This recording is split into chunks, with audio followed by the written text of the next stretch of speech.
me how long. So this is my 25th one of these conferences, and we study the Batten disease brain and other parts of the body, and we do most of that with animal models.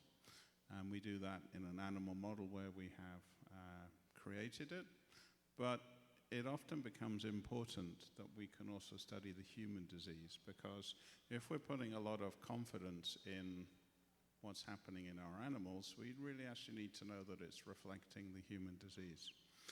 So being able to study the human disease is an immensely valuable thing for us as scientists. And this topic of giving donations is something we've discussed before several times. It's a topic that is emotive, that we need to discuss and handle sensitively in such a way that we can have a good process in place where this can happen if that's a decision that you choose to make. Hello, my name is Margaret. I'm a genetic counselor by training. I work at Boston Children's Hospital in Dr. Tim Yu's lab, who was involved in the Mila project. And then since then, we've been working on personalized therapeutics for a number of rare diseases, but have recently turned towards this need for tissue donations to better understand how the therapies that we're creating are safe and effective, and find more substantial evidence to support that information. And so I've spent the better part of the last 2 years kind of coming up with resources and places for people to go who have questions about this process and how to even get started, because I think that might be the hardest part, or one of the harder parts, is just where and who to talk to. So we've been working on that, and together with Julia, who will, I think you'll be able to hear her if she introduces herself now too. Thanks, Margaret. Can you guys hear me okay? Yeah. Okay. My name is Julia Vitarello, and first and foremost, Dainiak, thank you, and everyone at BDSRA, thanks for inviting me, and I'm so sorry I can't be there in person. My name is Julia Vitarello. My daughter, Mila, had Batten CLN7, and she died 4 years ago in 2021, and I am very, very focused on doing what was done for my daughter as the first person in the world to receive a medicine for one person, doing it at scale across Batten disease, but even beyond. This is the first panel I've ever spoken on about this specific project, which, as John said correctly, is a really important one. It's a really, really difficult one. It's one that's really hard for me to talk about, and I'm sure it's very hard for all of you to even listen to. But it is an important one in order to help better understand disease, and most importantly, make better and safer treatments so that kids don't have to die. And so I am grateful to have this opportunity. And Dainiak, if it makes sense, you wanted me to introduce the film. I would just say that we're about to just play a very short 6-minute film that my foundation sponsored, because I was faced with this project with Boston Children's Hospital that Margaret referred to, and how to talk to parents about this. And I really struggled, because it's such a personal decision to decide to donate tissue and brain. And so the way that I found that would be most helpful was to just tell my story and my thoughts and what was meaningful to me in donating, and turning it into a very short 6-minute film that I hope in some way helps other families that don't ever want to think about this to just know a little bit more about what the possibilities are. So, Dainiak, I don't know if you wanted to show that film now.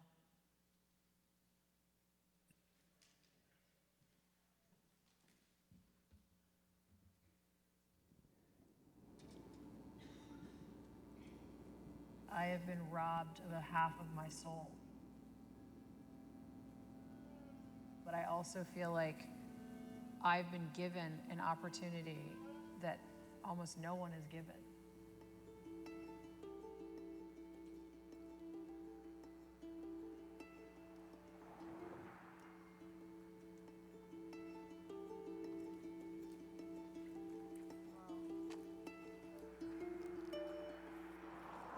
were just told, you need to come to Boston, and we somehow figured out how to get here and rented this house. I remember carrying Mila up these stairs, and I remember the feeling of hope. I couldn't believe we'd gotten there. Mila was a typical child. Good job, Bug. How was it? Good. And then Here, Mommy. she started having all of these sort of mysterious symptoms. Okay. Mommy is Mommy.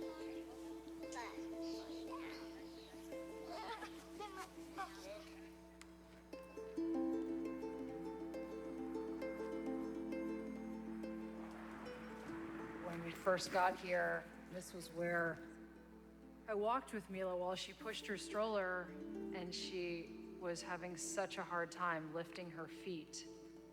And after receiving treatment, she could lift her legs higher and she could push her stroller.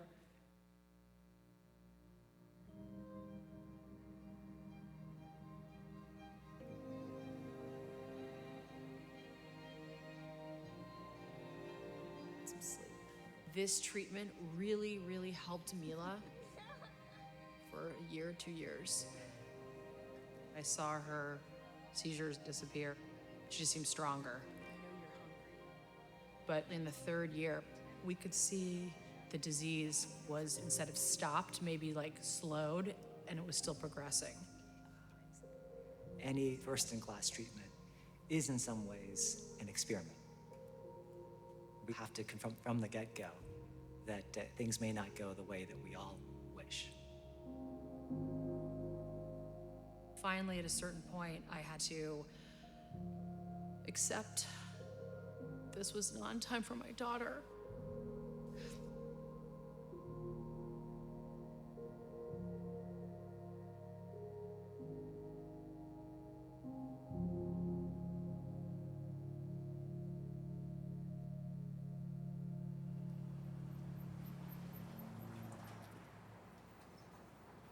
So now here we are, 3 years later. There is another chapter in Mila's life.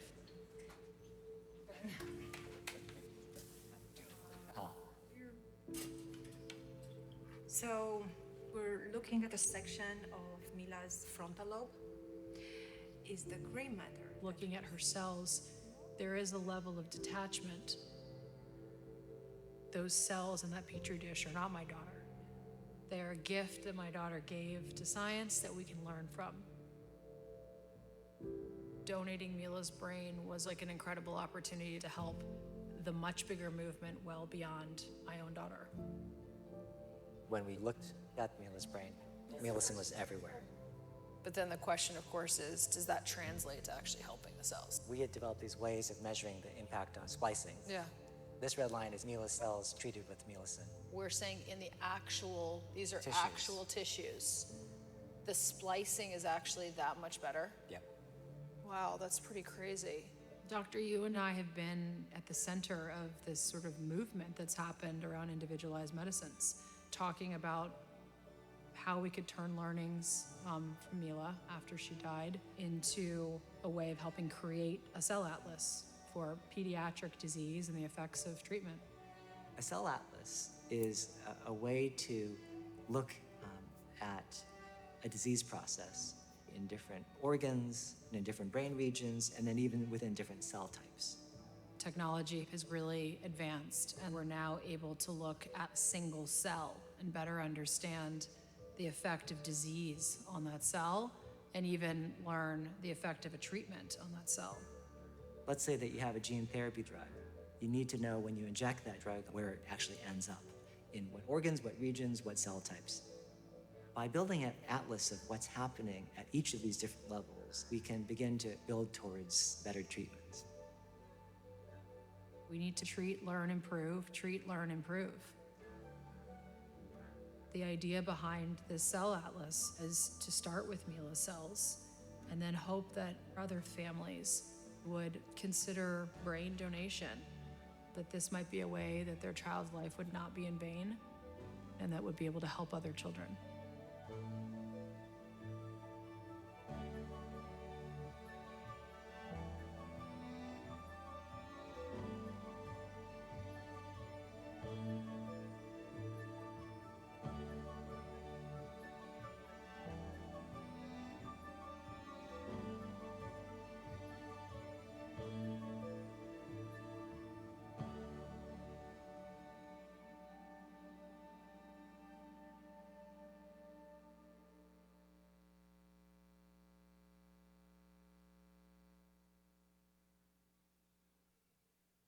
Thanks, Inika, for sharing that. Appreciate it.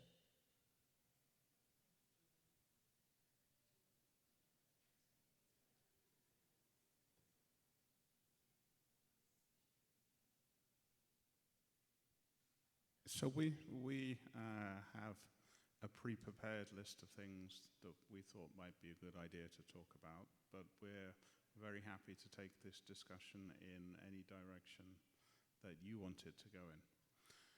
So we saw something of an insight there, and I think a very powerful insight into just how precious the gift of donating tissue can be.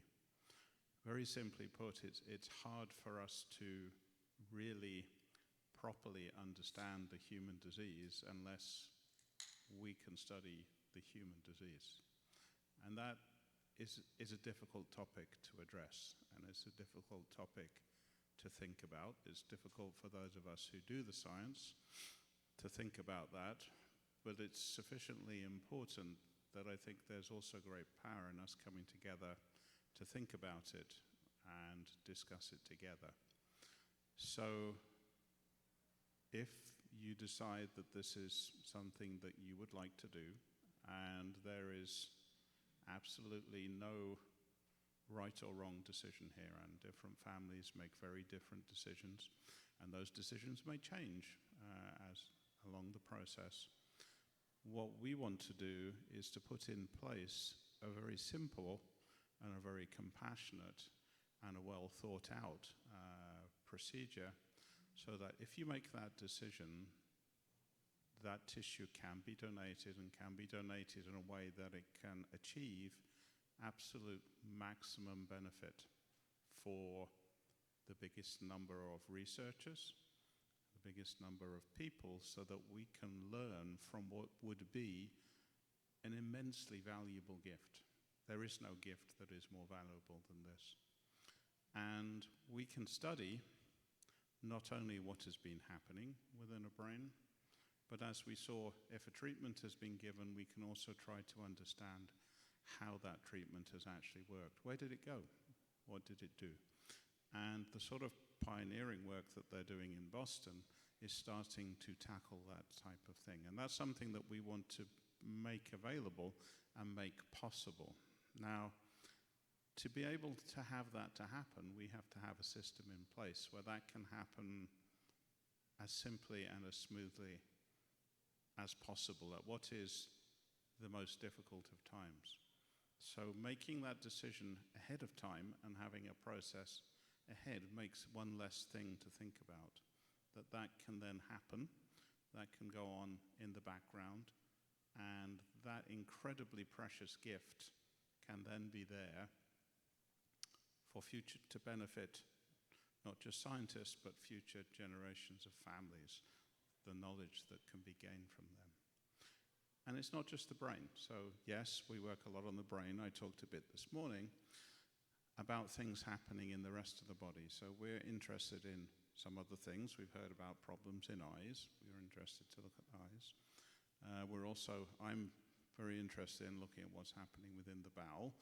And we find ourselves then in kind of like a catch-22 situation, because nobody would think to collect those samples because this is a brain disease. But we can actually find an immense amount of information that validates what we've done in our animal models. We just published a very big paper on that in a very fancy journal that wouldn't have got there if we didn't actually have human data within it, which showed something remarkably similar happening within our mice.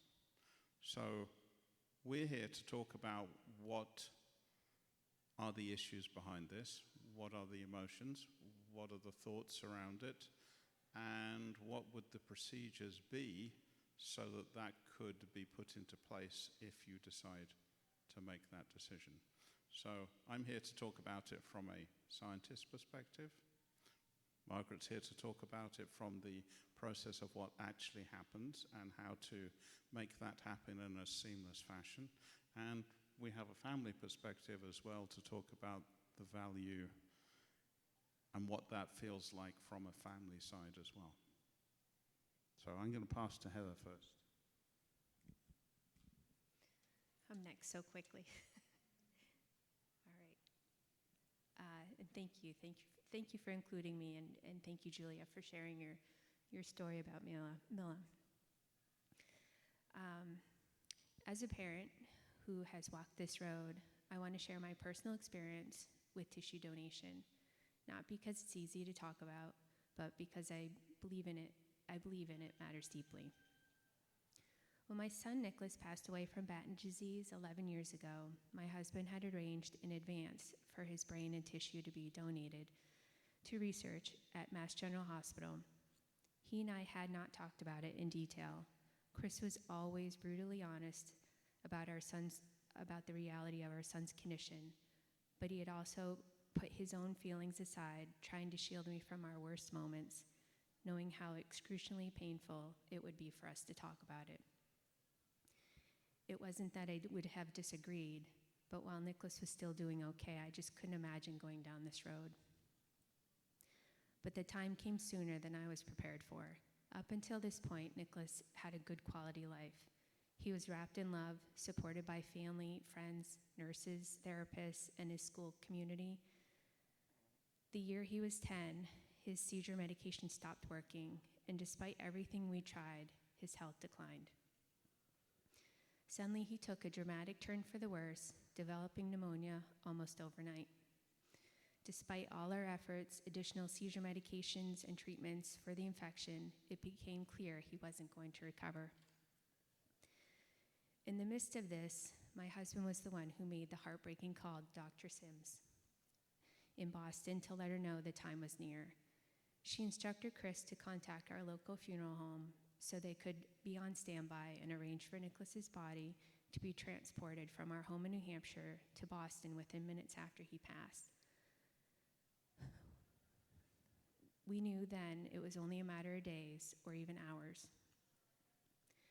Nicholas died 4 days later on May 9th, 2014, which was his 11th birthday, the hardest day of our lives.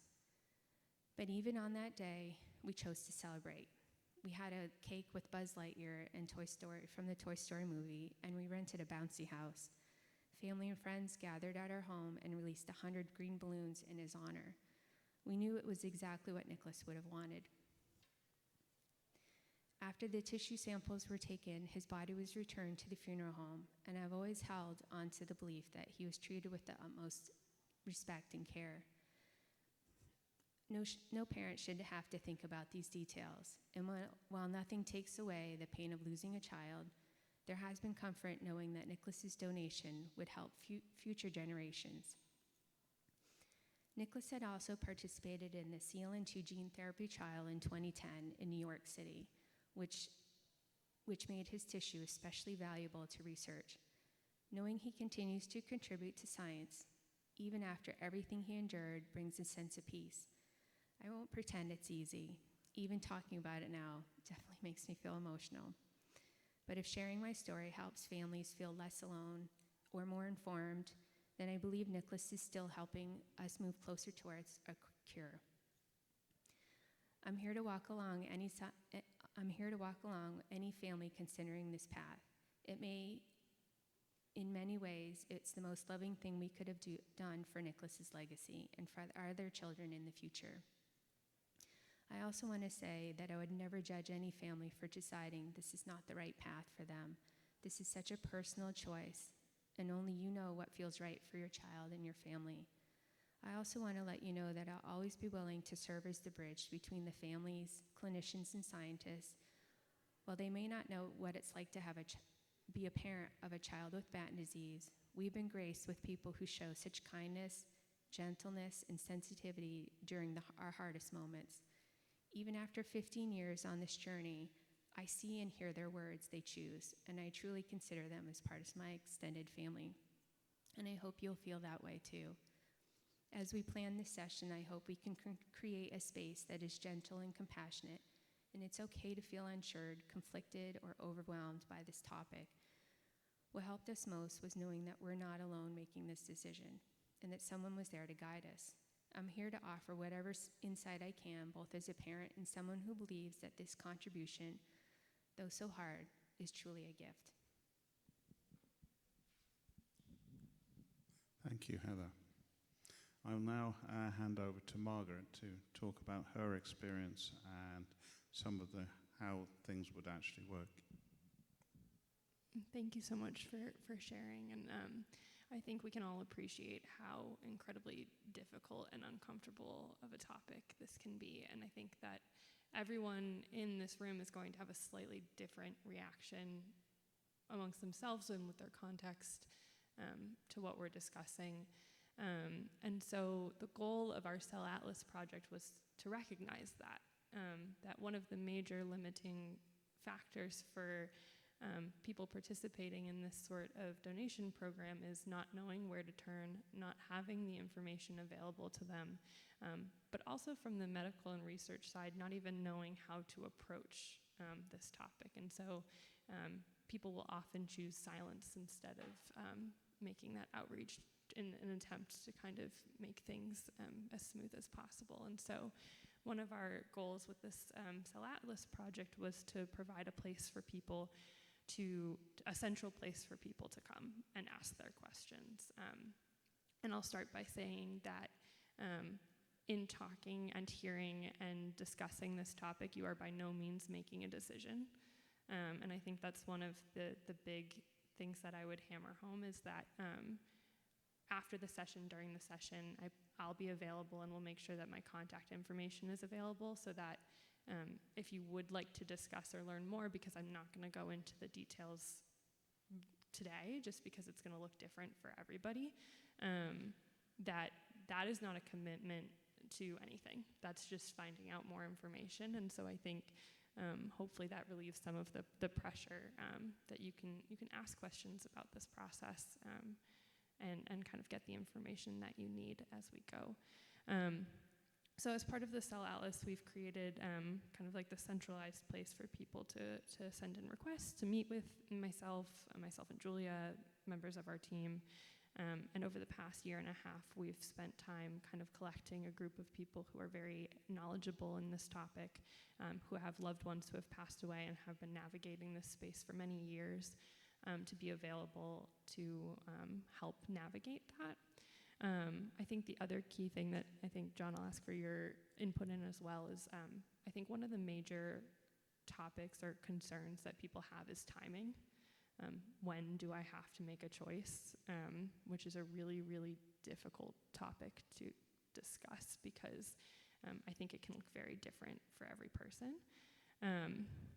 And so I think while there's no there's no deadline for necessarily making a choice like this, and it's never going to be something that comes particularly easily, there is a timing element that is something to be aware of in the fact that some brain donation programs or other tissue donation programs will have a time limit, and just by the nature of when they would need samples collected by.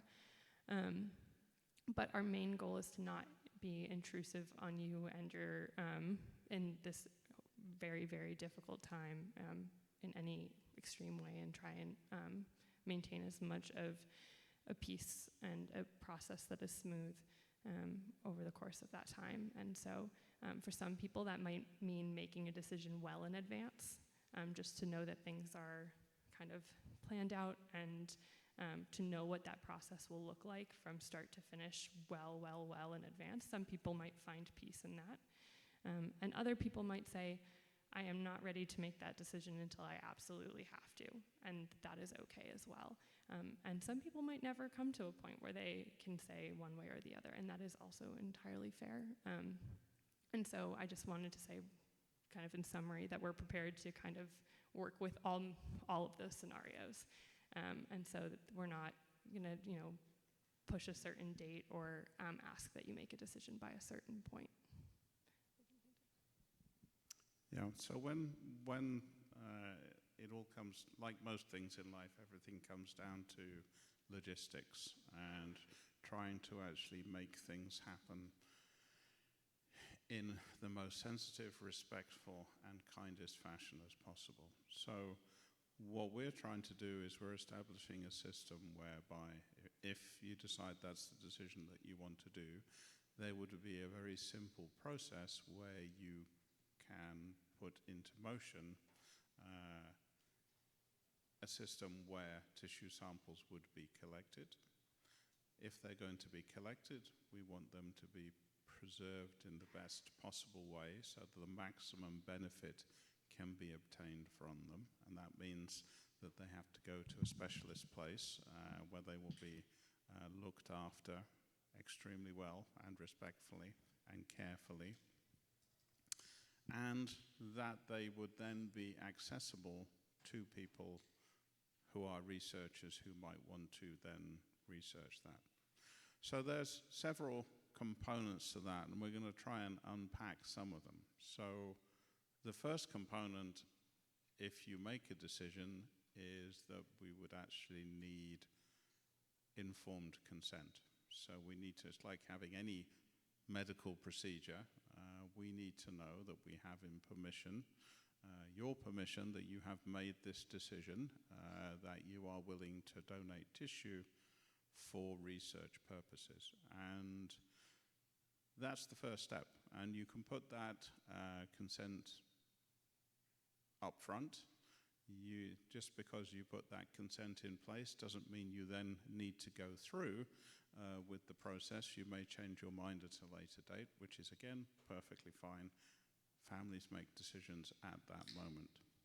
But having that in place means that everything else downstream is possible. Without the consent in place, nothing can happen. So addressing that difficult topic gives you the opportunity to think about those issues, to get that in place, and we will have, aiming to have, pre-formed consents that can be used. And obviously, if this is going to be rolled out across a large country, potentially multiple countries in different places, that system has to work simply that there is one place to go to where you can get hold of that, then liaising.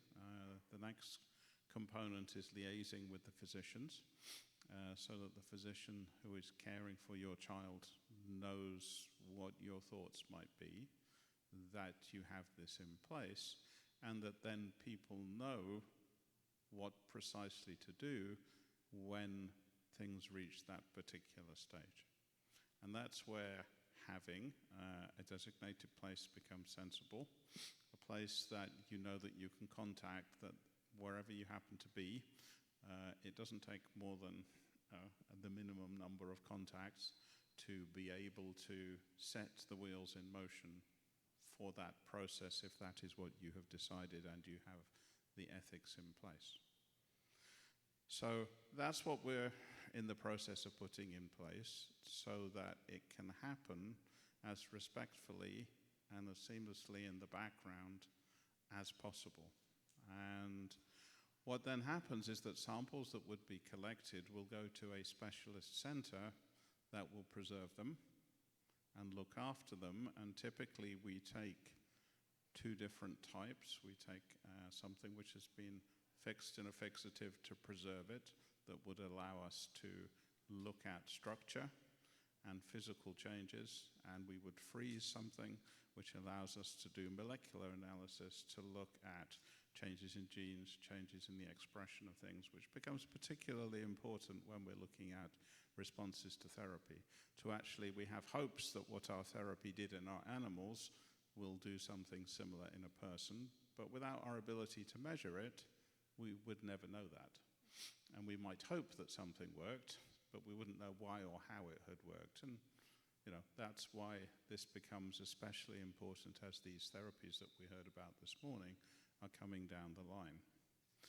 So we also would want a piece of bowel tissue, which is of immense value, because this is not something anybody would think about. We would like pieces of peripheral nerves, and we're interested in pieces of muscle to see how all of these different tissues are affected. And they can be collected, again, in a very simple fashion. It's relatively non-invasive. It doesn't really, it's a very simple thing to do. It can be done very discreetly.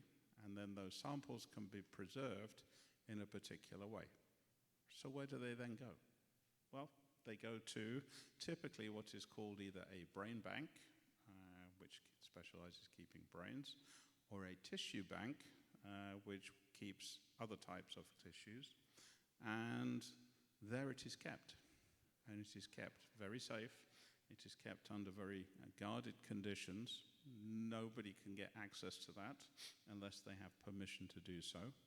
But it is kept there as an invaluable resource for scientists who may reach a point in their study where they need to know a particular piece of information. They can then request it. So we've been talking a lot and mentioning Boston Children's Hospital as a place that has particular expertise as doing that. But it's part of a larger scheme, which there are multiple places around the country, multiple different tissue banks and brain banks that are all part of one big scheme called the Biobank, which is funded by the NIH, so that's federally funded, which has the database of all of these different things so that people who are then interested for research purposes can access them. But being part of that big system means that the maximum benefit can be gained from that immensely precious gift. And I'll also add that we recently had our kind of protocol approved by our IRB. So the Cell Alice at Boston Children's Hospital is specifically focused on figuring out how various treatment strategies works, and with a special focus on Batten disease, understanding how different gene therapies, AAV9s, antisense oligonucleotides, spinuria, how those impact the way that the cells function.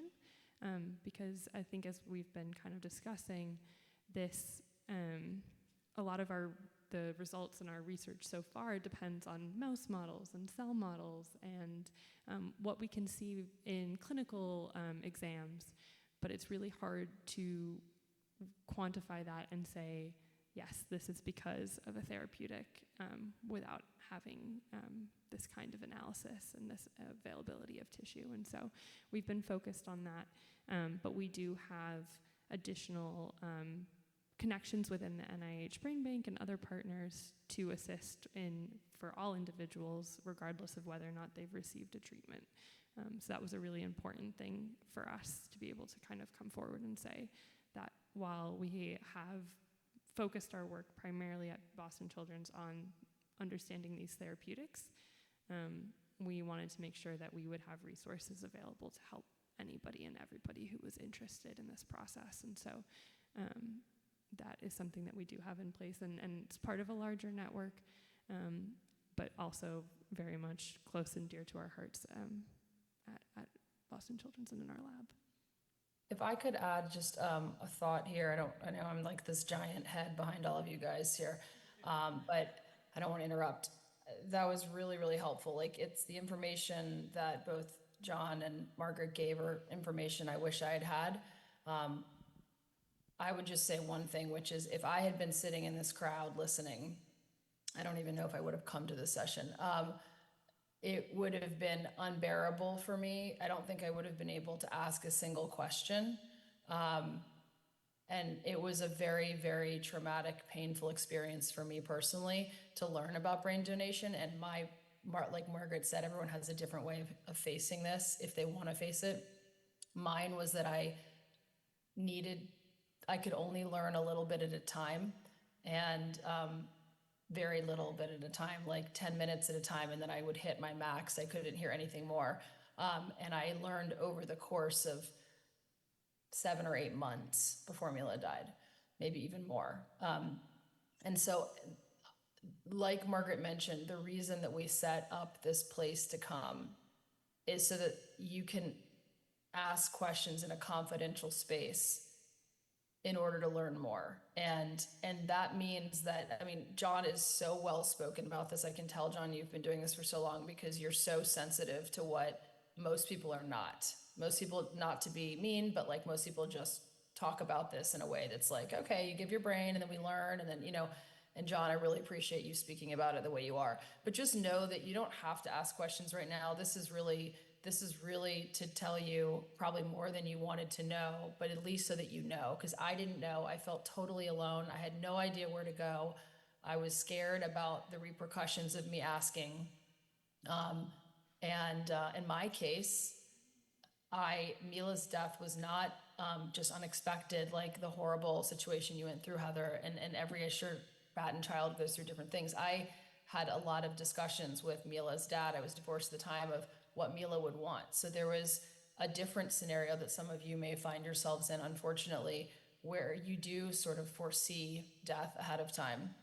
And that's painful enough every single minute of every day. And then to think about pieces of her brain and tissue being taken, and how that, like, it was unbearable for me. So just know that this is supposed to somewhat soften the blow of how, if you were to decide to go ahead with a tissue or brain donation, just to help you out a little bit and make sure that the connection to all of the incredible work that John's doing and others are doing, that it's the easiest way possible. Because I just felt so unbelievably alone. It makes me so happy that this is even being said, but just know you don't have to ask it here, you know.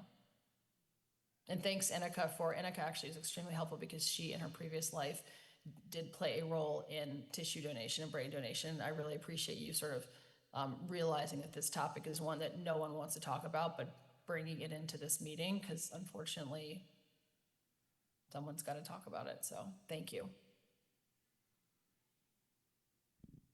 Yes, thank you very much. It's not a topic that any of us look forward to discussing, but it's a topic that is so important that you need to know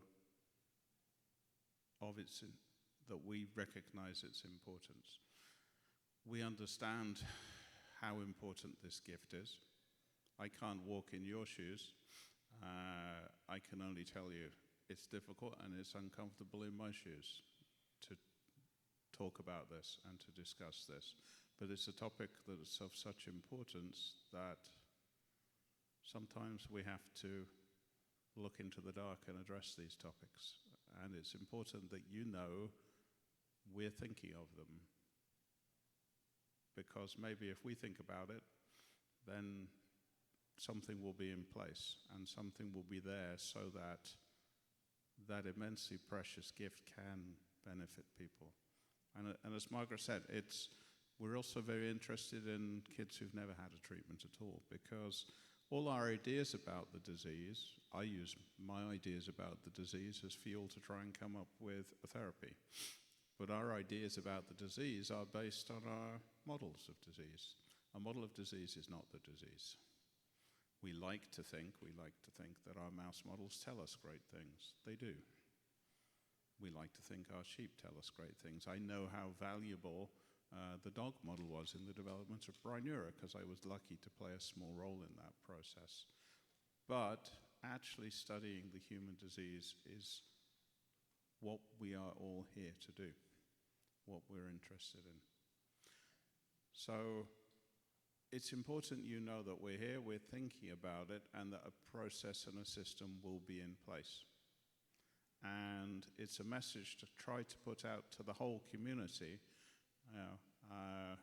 I'm immensely, the turnout here is far greater than I had expected, because this is such a difficult topic. So thank you all for facing that, and please take the message away that this is important and that we're thinking about it and trying to put something in place that can be done in the best way possible at the worst possible time, so that the maximum benefit can be gained.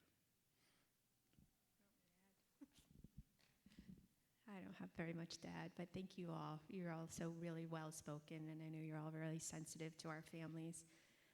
When I took this position last year, this is not what I was thinking I'd be ever talking about.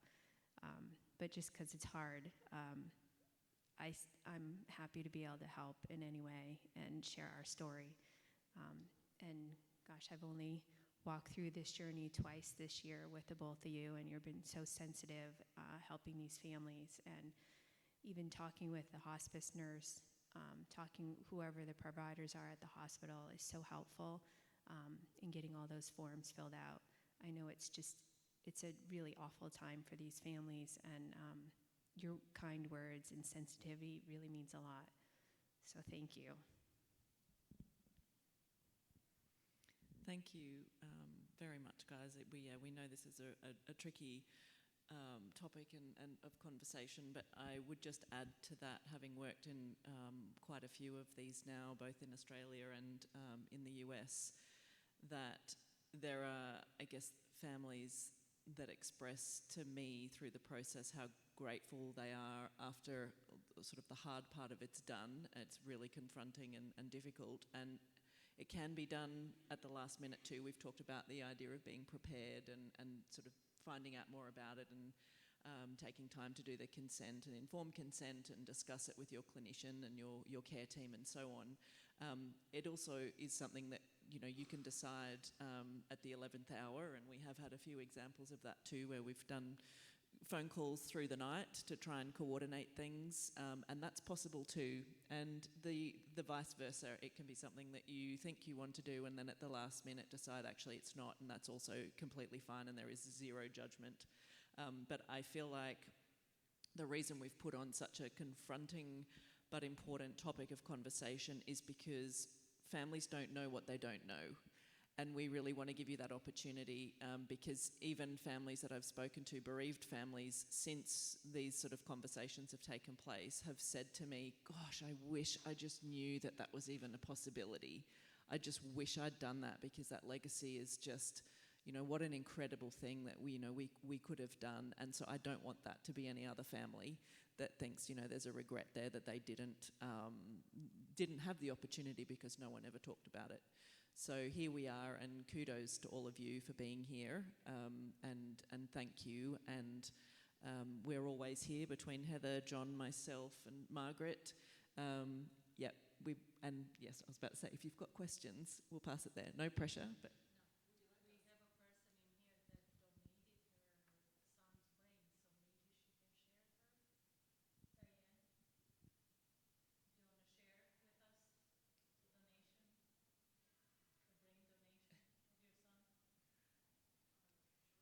If you'd like to, no pressure to be put on the spot there. Would you like? I'll bring the microphone to you. I'm sorry, but that is amazing.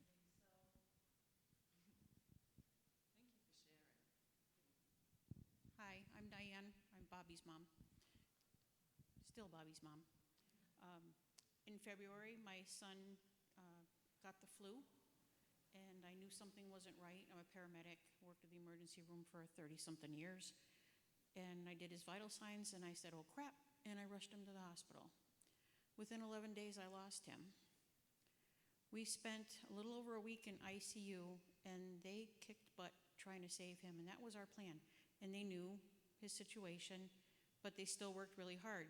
When he started to crash, the first thing I said to the PA taking care of him was, if he doesn't make it through this, we need to save his brain, and his eyes just blew up. He'd never had anybody talk to him like that before. And I said point blank, I said, my son has a terminal brain disease, and the only way to stop it from ever hurting anybody else again is to get his brain and get it preserved in time so that they can be using it for research for whatever comes down the road. And he just looked at me, he says, we'll cross that bridge when we come to it. I said, no, you got to think about it now. And he went in to intubate him, and he says, we'll talk about it when I get out. When he came out, I could tell from everything I saw, because I wasn't allowed in the room at first, and then they got to trust me and wouldn't throw me out. But the thing I stressed to him was that this is just as important as saving his life, because it could save somebody else in my family down the road, because who knows where that mismatch may happen again. It could save somebody across the country, across the world.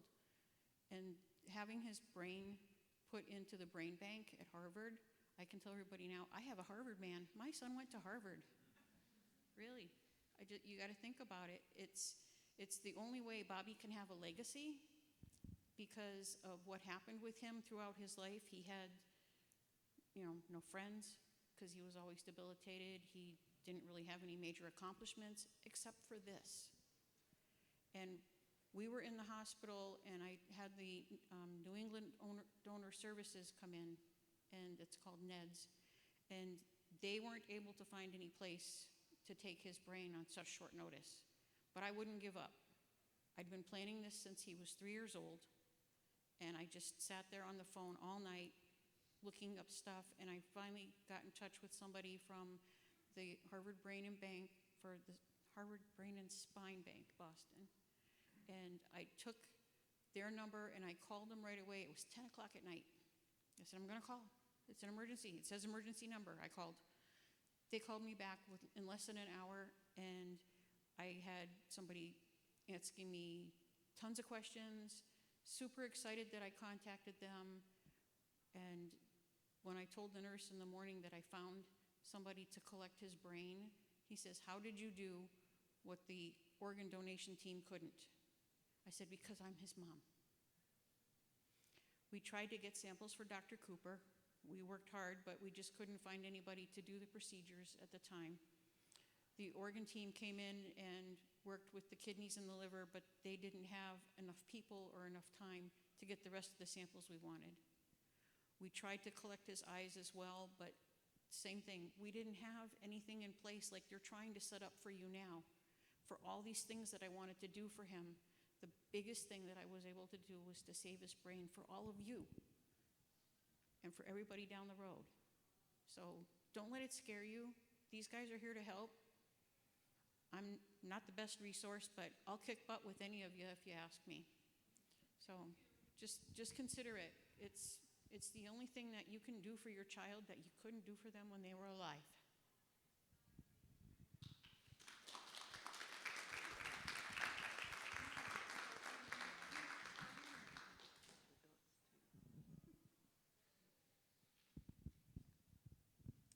Do we have any other questions? So I work in a pediatric hospital in really high acuity, and we see a lot of people in Texas. And we've dealt with like pediatric death pretty frequently, unfortunately. And when it comes to organ donation, I guess we do that a lot. And there's kind of very like systems in place, like exact rules. Especially when it comes to approaching families. One of the #1 rules for the nurses and doctors is that we don't. They want their team to do it. And I wonder, and for us in Texas, it's TOSA. And I wonder, have y'all worked to have like contact even with like the hospice or palliative or even at the centers of excellence to usually what happens is the provider at a certain point is like, okay, this is the time I need to contact TOSA, and then they come in and we don't talk to the patient. But that's because they're so skilled at what they do. And have y'all worked at all at least looking at like the centers of excellence or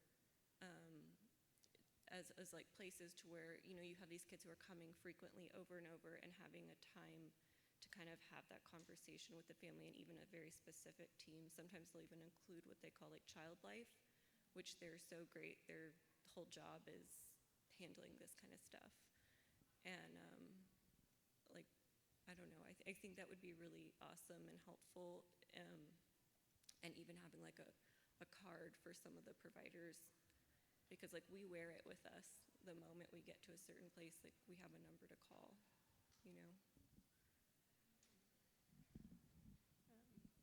That is a really excellent point and idea. I think we have not gone directly to centers of excellence yet. One of our main things throughout this project and the collaboration with Julia has been trying to figure out how best to reach people, and I think that's we're learning, if I'm being entirely honest, and we're learning from families, and every time we do this, we get a little bit better. But that's an excellent idea and something that I'm sure we'll talk about. The closest thing I think we've gotten to kind of what you're describing is our work with a group called the Brain Donor Project, which is a nationwide initiative run by a woman whose father passed away from Alzheimer's disease and has set up this initiative to provide education and access across the country. And so they've really become a partner for understanding the systems at play and who to call and who to get involved. and they really truly know exactly what to do. And I think we have a ton of expertise internally, and at least in this panel and in the community as well. So we're still kind of knitting together all of those pieces. But that is a really excellent idea. I think working with our centers of excellence would be a great Or even, next step. Because although it may not be Batten's, any major children's hospital is really good at this. And I know, and I think they could really help guide that process in a meaningful, like, evidence-based way, and they understand that, like, every family's different. This approach is so different for every person, and they're like, that's what they do.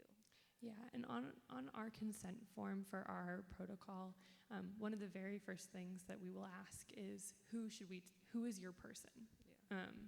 Who is your trusted physician? Who should I be calling? And because most families will have that person that they know, they trust. And we purposely left it very wide so that it could be a physician, a nurse, a psychologist, a social worker, whoever the family says, this is my person, and that is going to be our very first call, is who do I need to talk to that's on your side. Are y'all able to work with the organ donation, like, collaboratively with them? Because I know that oftentimes they come across every single case and they reject a lot. I think it's more perhaps the pathology department than it is the organ donation team. They're obviously slightly different things, Yeah. but your suggestion with the Centres of Excellence is a fantastic one, and it's certainly one we'll pick up on. But so organ donation is looking for organs to donate to transplant, obviously. Yeah. We're looking for organs for completely other different purposes, but it becomes important, particularly as our knowledge of the disease expands, and it's not just, the Brain Donor Project is a fantastic thing, but they're not going to necessarily be in a position or be willing or have the expertise to take other organs, all of which can be immensely valuable to learn from. The organ donation people do, but the sort of things that we might want to keep would be precisely the sorts of things they might reject. Yeah. So, or we'll be interested in tissues that you can't transplant. So, well, yeah, and I think I'm just looking at their models. yes, but looking at their models, they have it down. Looking at their models is really good, because what we need and what we've tried to get the message across today is to have a system in place that will work smoothly and efficiently, so that if you do make that decision, everything is in place for it to happen discreetly. So that's our intention. Any suggestions? That's a very good one. We will take on board and do our best to incorporate in what we hope to be the best system we can make. That's great. And actually, I'm just thinking we will have this panel come and speak to our Centres of Excellence team at one of our upcoming meetings. We meet regularly enough, but that was just, brilliant idea, and we'll put some resources in place for them to have. I like the idea of the cards too, having a number to call. But we have come to the end of our session. Thank you all very much for being here. Please join me in thanking our panellists today. And we're all here for the weekend, so if you have any questions, please feel free, or reach us by email at any time if you've got questions. So thank you again, and we're... Thank you, guys. Thanks, Thank you Dainiak. so much, Julia. Thanks for coming. Yeah, thanks. See Bye. you soon. And we're ready for the gene panel. We've got about 5 minutes before the next session starts, if you would like to stay around for that.